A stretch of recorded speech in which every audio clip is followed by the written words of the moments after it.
Welcome to Lindamood-Bell Radio. I'm Dave Hungerford for Lindamood-Bell. Lindamood-Bell Professional Development can help. Our interactive workshops and school partnerships equip educators with evidence-based programs grounded in the cognitive science of reading and learning. Our in-depth teacher workshops are available in person or live online, offering flexibility and comprehensive training. Learn more and get started at lindamoodbell.com. Today's episode is a Leaders in Literacy webinar hosted by my colleague Dave Kivra. He's joined by Yvette Richards-Thompson, an acting principal in Kingston, Jamaica, and Mandy Melville, the head of Creative Language-Based Learning. That's an organization that has partnered with Lindamood-Bell and other agencies to help create a project in Jamaica to increase literacy across the island. I highly encourage you to visit the Creative Language-Based Learning website and find out more about this project. Here's the webinar.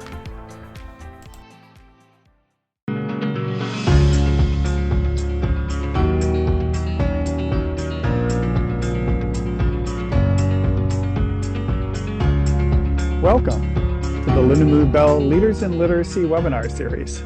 My name is Dave Kivra, Director of Development for Lindamood-Bell.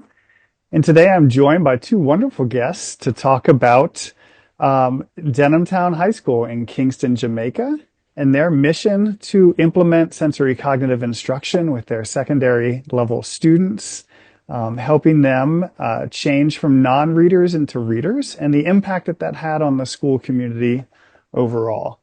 So before we jump into introductions, this is our agenda for today.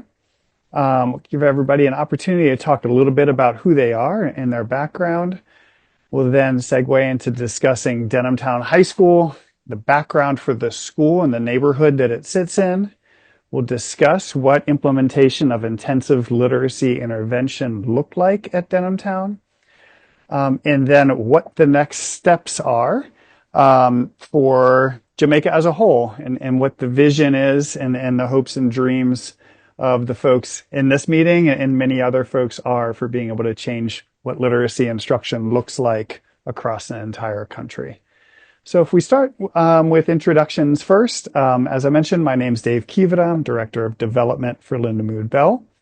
And I've had the pleasure and the honor of visiting Jamaica multiple times to come down and help train and support teachers as they implement Lindamood-Bell with their students. And I think we began that all the way back in 2017, if I'm right. And it really has spread broadly across the country, but I think in many ways the most dramatic impact has been at Denhamtown, and that's why I'm excited to be able to talk about the experience there.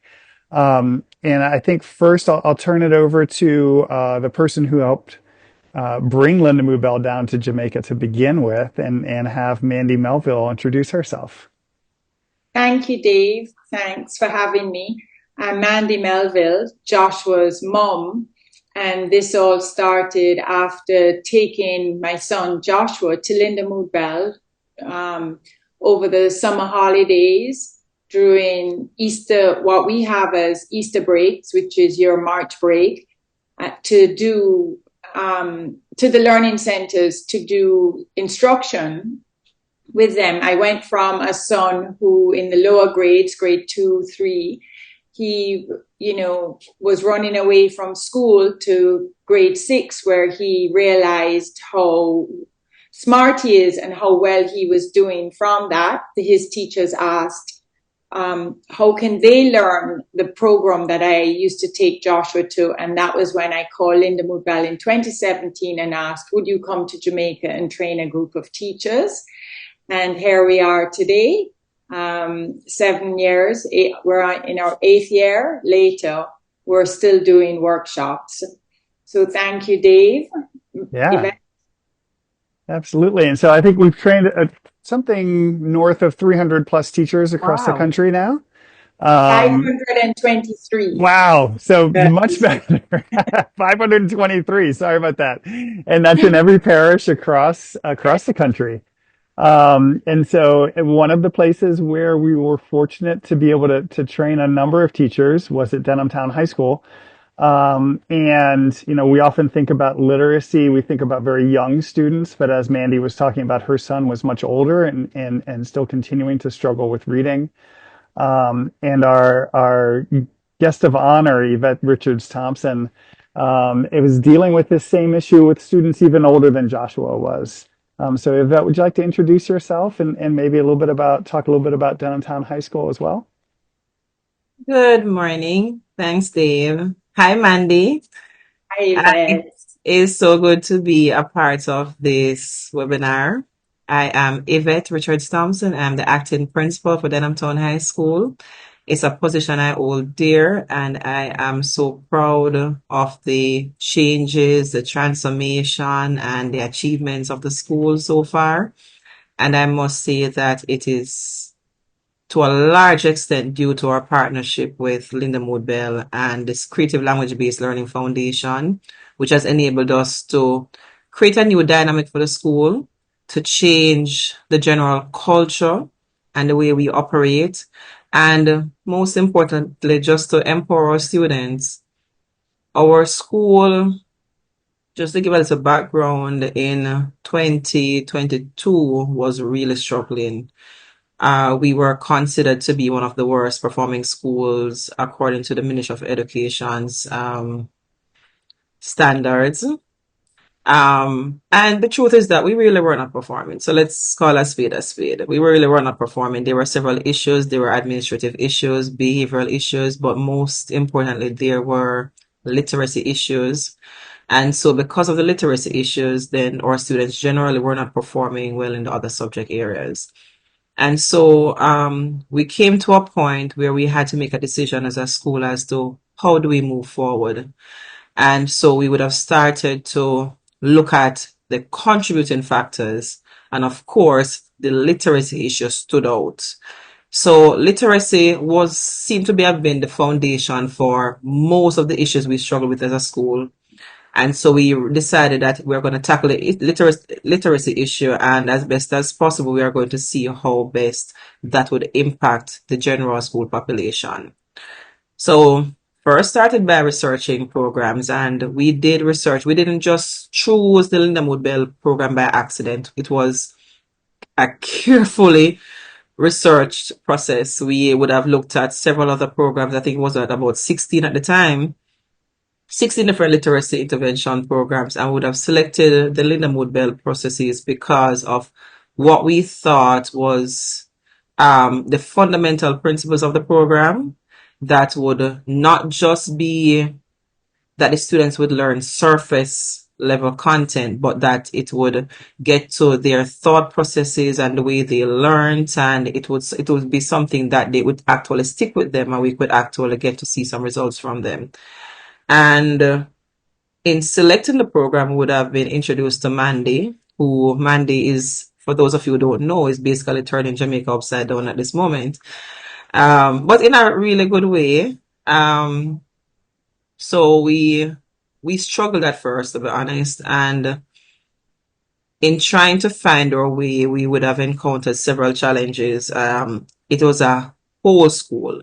So just to give you some data, at the time when we would have decided to start this program, there was less than 3% of our students who were reading at grade level. And bear in mind that we are a high school. So we are a high school, which the largest portion of our population was reading at what we call a pre-primary level, grade 1 level. And it was something that was just absolutely difficult. And so we had to look at how we would begin to change and, transform the learning atmosphere. First, getting high school children who were not reading to, one, accept the fact that they weren't reading, and not to look at themselves as being dumb or even worse than everybody else. That was a whole thing. Getting them to accept help and to feel confident in accepting that help was a challenge.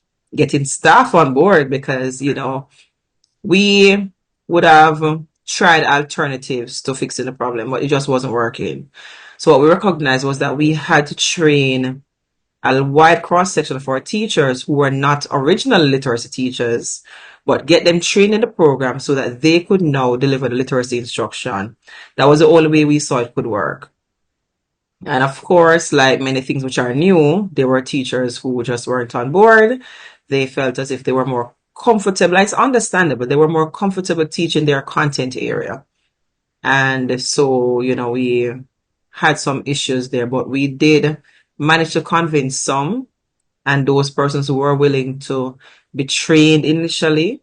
Once the results started to show, then other persons came on board to the point where we now have about 26 of our teachers, which is more than half of our teaching population, trained to teach this program.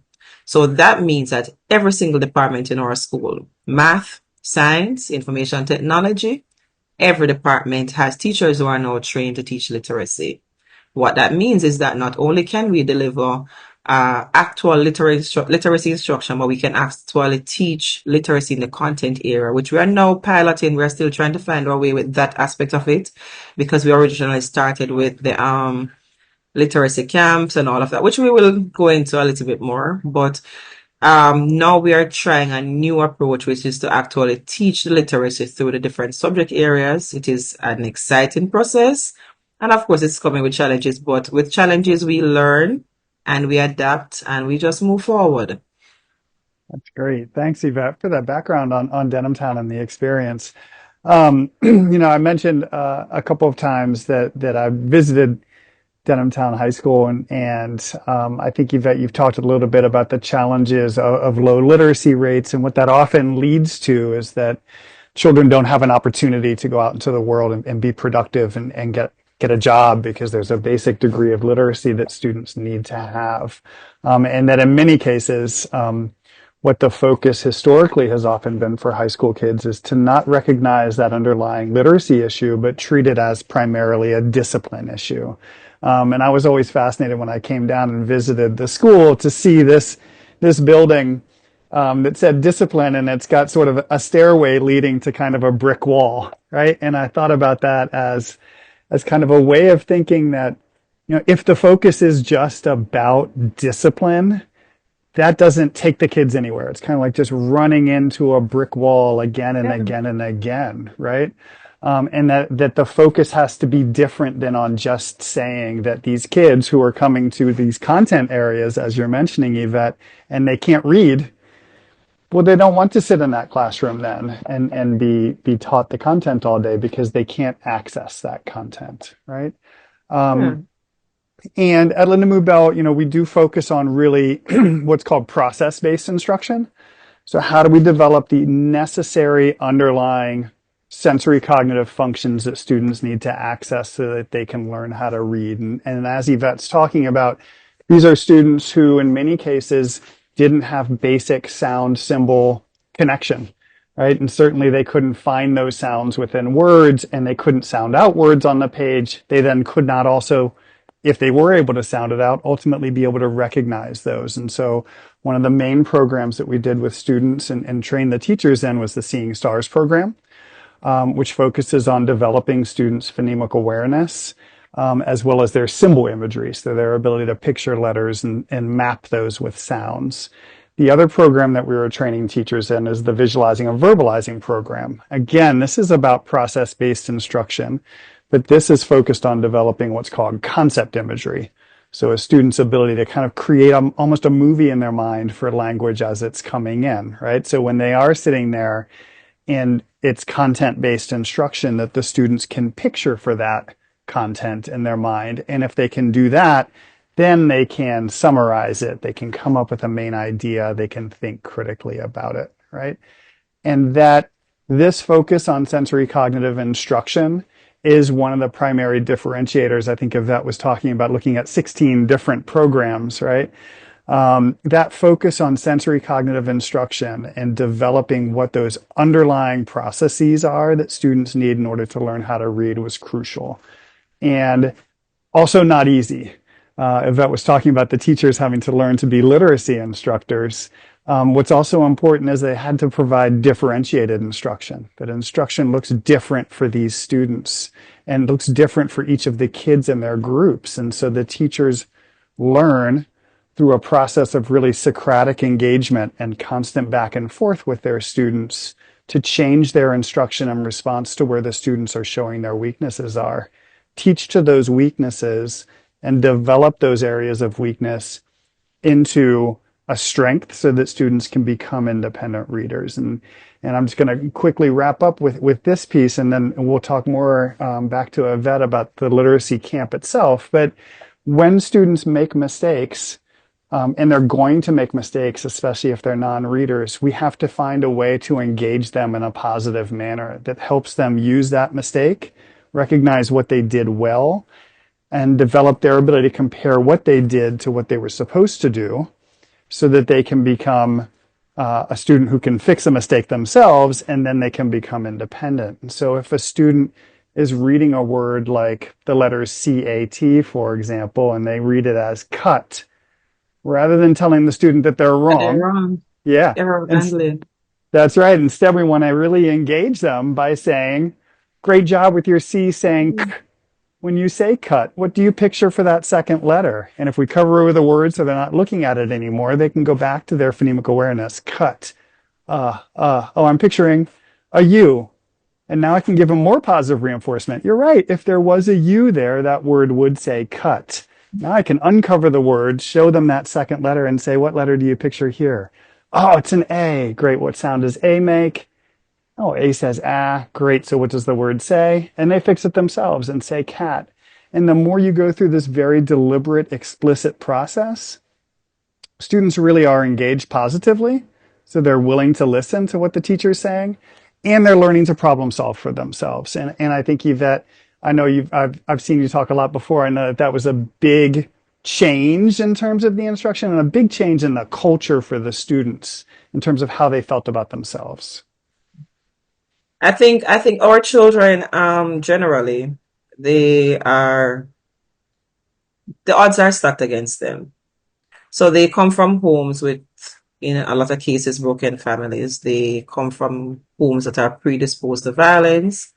They have parents in many cases who have multiple children, have financial challenges. They have and then the violence is just a whole other thing. But then having them being here and be able to change not just them now, but the trajectory of their future, for them to be able to see an alternate future, that is probably the most rewarding experiences that we have. We try to change generations. When we have a child who can't read, that child now learns to read. They have options for college. They have options for employment. And then they now can change the whole trajectory of the future of their families. You're looking at siblings now who are now going to have a different experience growing up and all of that. It's a whole generational change. And so what is important for us to focus on this literacy issue, and I'm glad you said it earlier, is that I think in the past we have focused so much on addressing discipline, because with the children being out of control, yes, you might automatically think it is a discipline issue, but at the fundamental root of it, it is not a discipline issue. The children, they can't read, so they act out. And when they act out, then we discipline them because they were rude. And so it just continued. But let me tell you, once we started with the literacy camps, because we would have conducted several camps. The first one we did it as a pilot, and believe me, the first week, the first day, we were like, what on earth did we put ourselves in? Like, I'm ready to go home. I don't know what we're doing. Really, what are we doing? And we were about to give up the first day, honestly, because taking children, and in that case, we would have piloted with, 30 children first, and then we did a larger camp, which included almost 80 children. So taking 30 non-readers, putting them into a space that they are doing literacy all day, every day. They are following a schedule. Bear in mind that sometimes they tend to hide from classes and they do all kind of things because they don't want you to learn. No, they can't read. But having them in this space now where they're actually required to sit down and participate and all of that, it was a challenge for them. So the first week, I mean, chaos. By the second week, we start to realize that they were adapting. They were actually learning. And by the third week, what we recognized was that these same children who were non-readers, and some of them, they still left the camp as non-readers, but based on where they came in, they started to develop not just confidence, but they also knew words, and they said they are able to associate the different sounds and all of that. And bear in mind, before some of them didn't even know the letters of the alphabet. High school children not knowing the letters of the alphabet. To see the changes. By the third week, we saw a more disciplined. These children were now coming on time. They were coming before the teachers. When the teachers were absent, they were taking their cards and they knew exactly what they were working on, and they would actually start and help each other until the teacher showed up. So even though I think we had the second camp, I think it was Monday that the teachers were on strike, and when the teachers were on strike, the students still showed up. So it became a whole cultural change. As I said before, we were worried about the high school children adapting to a program which is teaching them now about letters of the alphabet.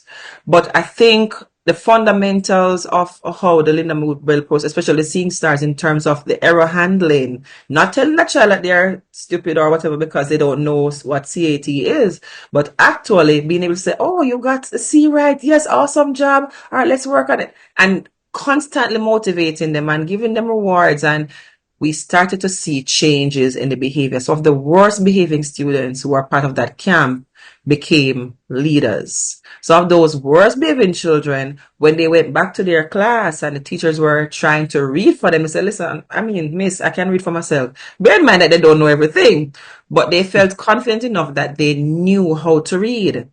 Bear in mind that they still only knew a few words at that time, but imagine taking up a paper for the first time and actually being able to identify words on that paper. You don't know all the words, but you know enough. So now that level of confidence, so it pushed them more. I think we have had to navigate a lot of challenges. Challenges, I said, with staffing. We have had to pull our curriculum. We have had to redo timetables multiple times. The student schedules have had to change depending on what we're doing. We have had to pull teachers from their core areas. We have had to do so many things just to be able to adapt.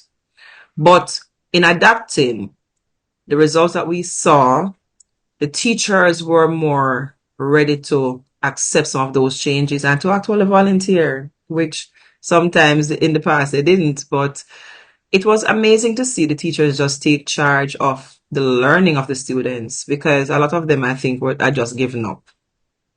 There are many times when I think as teacher, and I'm going to be very honest, it's like the problem is just seemed so big, so insurmountable. Like, I mean, we can't fix this. We can't fix this at all.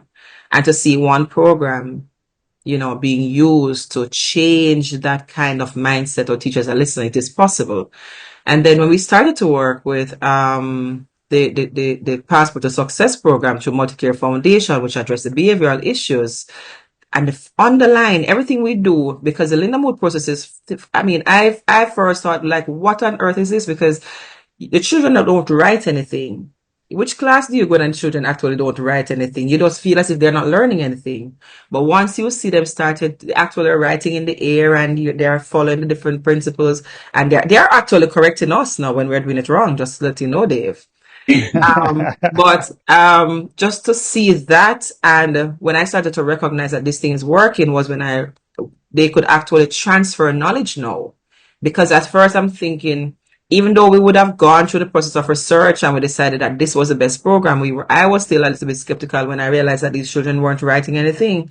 And I think as teachers, we tend to associate a child writing with a child learning. But that's not necessarily the case, especially with this. I mean, Lindamood-Bell basically just flip it on its head. That doesn't work right now. But we have been blessed to have had a lot of success with this program. And I think other schools have also partnered with us and come to us, even though sometimes, I'm being honest, we are just trying to figure it out ourselves. I said it to Mandy the other day. There are schools which are coming to us now for help. And just to insert the part that we are no longer the worst performing school. We are now the model for transformation, as the ministry said. And even that comes with a lot because we still have to maintain that. So we are constant, even January, like 2 weeks ago, we would have had to change our curriculum again because when I looked at the results, I was seeing like none of us were proud of that. We knew we could do more. So we said, all right, so we pulled it to the curriculum again and we pulled it the schedule again, and we have redone that to give the children more instruction time. And we are now talking to the teachers to see how best we can now reintegrate. My heads of department are now meeting this week again to see how they can align everything that each other is doing. So we are constantly on the go. The process is never done. It's never Yeah. done. I'm like, man, we work 24/7. I don't know how we sleep, but it's something that we are passionate about. And I think when you have someone like Mandy that literally does not benefit from she doesn't get a salary from, introducing this program in Jamaica at all. I know she has employees and they draw a salary, but she doesn't get anything. Or she'll tell her she's only Joshua's mom. That's it. But to see the level of impact that this program has had in a small country like ours, because as I said, it's not just Denham Town. It is right across the island. It is at the primary level. It is at the high school level. I'm hoping that the ministry will see it fit to implement this right across the board at the basic school level, because then all of this would be erased. All of the issues we have with literacy will be fixed. And then, as we would have discussed, to have the teachers actually being trained, doing a course on this program in the Teachers College. So regardless of which school they fall in, they'll have this knowledge to be able to impact the students. Because I think sometimes as teachers, we can get discouraged because when it looks as if it is just too much to handle, we will tend to just leave it alone. And it just takes a few persons. I mean, I got in a whole lot of trouble, and Mandy can tell you, for when we started, because we were just we were trying something, and something with everything new, persons didn't necessarily see the benefit of it, and so you just had to push through the challenges and just navigate everything. But everything's a learning lesson, and I'm just grateful that with the level of support and impact that we have seen, that we are able to actually see actual transformation in the lives of students. We would have had 2 students who were in grade 10 last year, and those students really should not have been a part of the camp, but they were recommended by the form teacher because they were just not performing at all. And those students would have sat the external examination, City and Guilds, with all students nationally, well, internationally, I must say. And they would have passed their math and English. And that, I think, is probably one of the biggest success stories coming out of this. Yes, we have children who would have moved by several grade levels in literacy, several. But I think when children who had no opportunity possible to sit an exam and pass it can actually learn enough. And I'm sure these children still have their literacy issues. I'm sure the comprehension still needs to be developed and all of that. But at the same time, they knew enough that they could actually sit this examination and do well at it. And that, I think, is a motivation, not just for the students who are here now, but for the generations to come, because they will now see themselves, even if they come into the school and they are not reading, they understand at this school that there's an opportunity for them to learn. And as much as possible, we involve the parents, because we have parents who are not reading as well. So we would have had a whole parents month in November, where we would have brought in parents, would have taught them how to teach their children, how to support their children, and how to support our efforts here at school. And every camp, we actually do have parent conferences. So it's the process works. It's just a matter of persons being able to just buy into it, because there is so much data that it works. Yeah. Thank you, Yvette. And that really comes down to leadership and driving that bus, Yvette. And I think that's hats off to you for driving all of that. It is amazing work. And I think you talked about many of the items that we were talking about here. I was going to say, here's a picture of us with some happy kids there. Um, and it was really exciting to see the kids working. And you're right, Yvette, they do sit down and they do the cards together with Yeah. each other. It's fantastic. You did tell me once a story about what was happening with the local police station, and I wonder if maybe you could flesh that story out for the folks watching the webinar. Well, we were I'm trying to find a very nice way to put it. The police basically were functioning as teachers because they were always on the campus. I think probably that's the nicest way I can put it, I can find. We had visits with the police every day. Like we had the discipline was so bad that we had multiple cases of students being at the station every day. The police would be called to our school so often that I mean we have the police on speed dial. The police are our friends because it is just the frequency of the issues. And at one point, well, a judge first came because she wanted to know what was happening at school. And because they weren't seeing many of our students in front of the family court anymore. And then the police also were noting that we didn't have as many cases. And then by last year now, we didn't really have any case at all at the station. So now the police do pass through, but it's just to check, say hi, how we doing, everything all right, and to work on different programs like self-esteem. We are now working on something with them for Valentine's Day, just to teach the children how to love correctly. So in terms of discipline, and I said to a student yesterday, and I said, when was the last time we had a fight on campus? And he was like, Miss, I really can't remember. Like we don't have fights, and believe me, I was one of those teachers who wear my flat shoes every day because I had to prepare myself in case I had to go part a fight. And we had at one point like 8 security guards, and this is in addition to the persons we had employed here to work as watchmen. This is in addition to grade supervisors and teachers who were manning the campus. 8 security guards. We had one place on each block.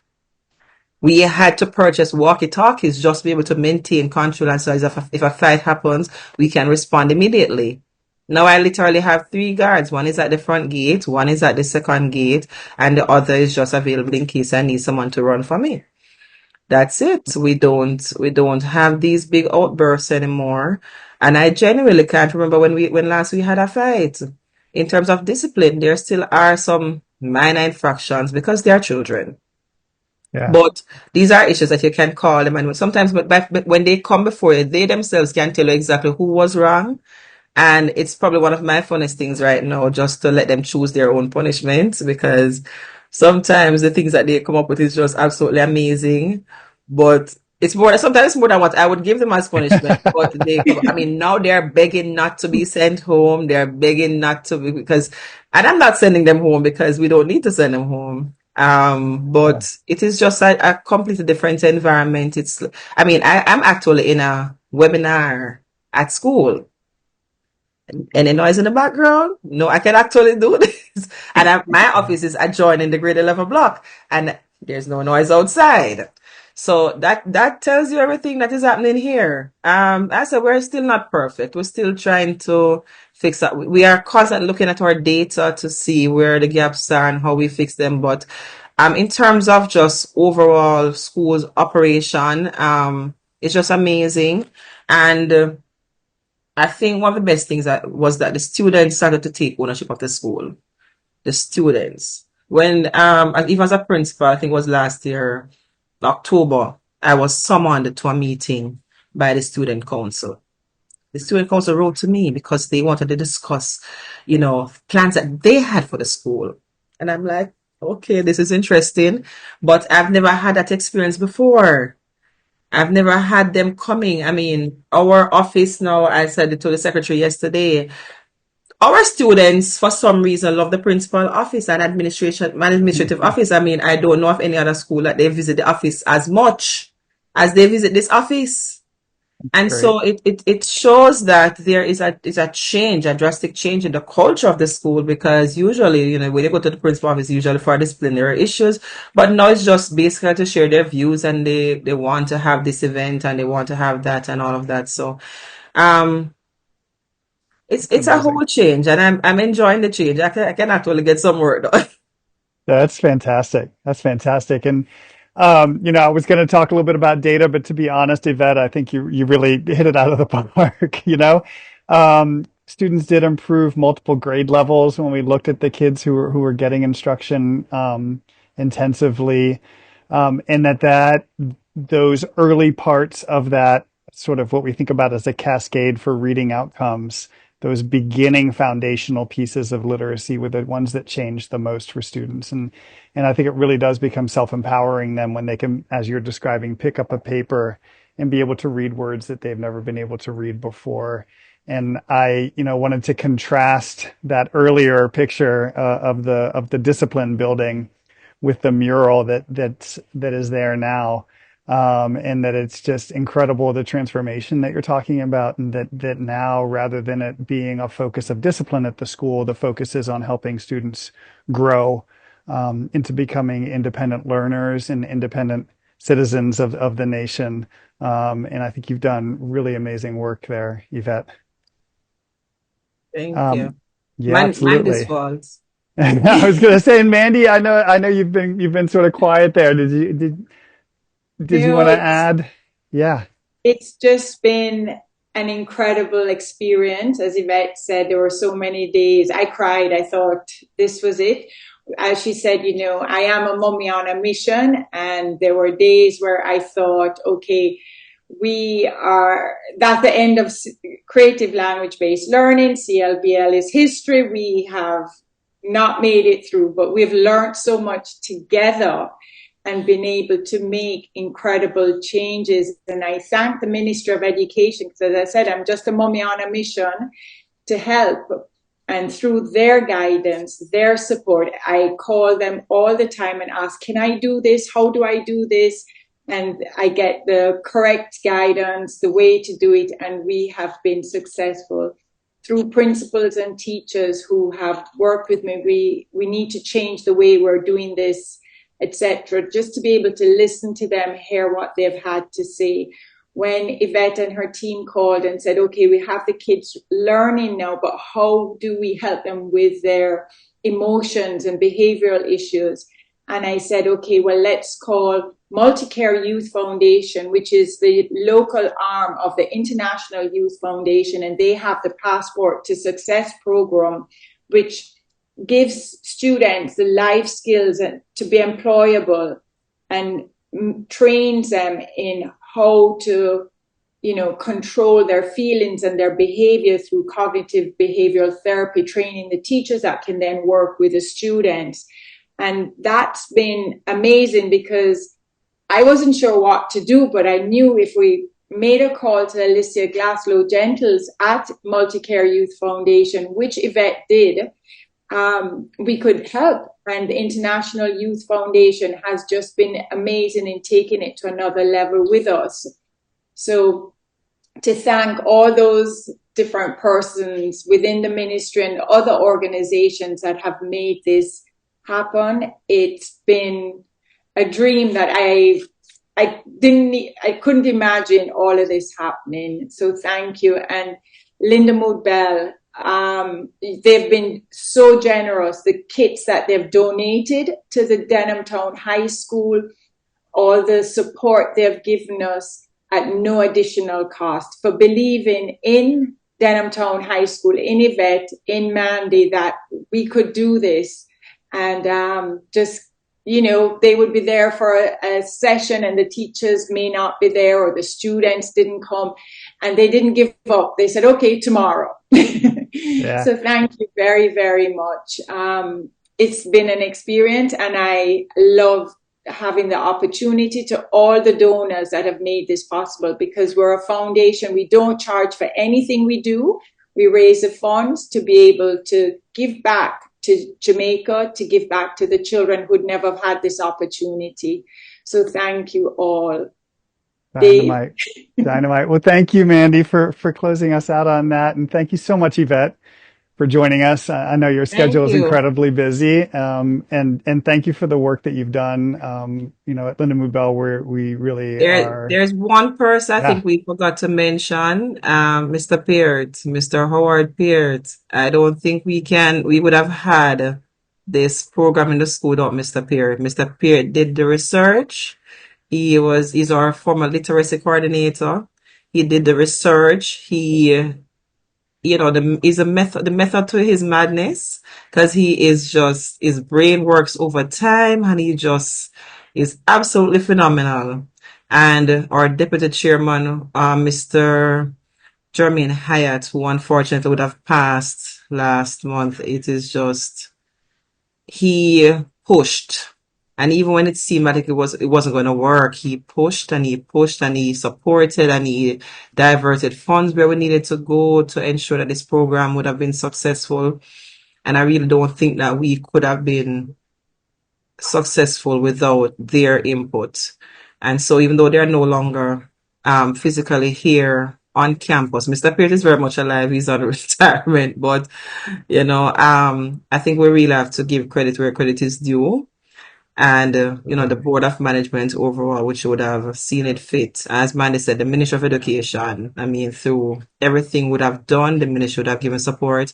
And Dave, I'm not sure how much you know, but the Ministry of Education now through CLBL is now ensuring that the program is in many schools. And so schools which probably would not have had access in the past, and Mandy would tell you that Mandy knows more persons at the Ministry of Education than I do. Just to let you know. So Mandy's actually making connection with persons that I am a principal, and Mandy knows those persons more than me, to show you the level of work that she would have put in. And so without Mandy actually getting the concept to say, listen, we can actually change the landscape of literacy in Jamaica.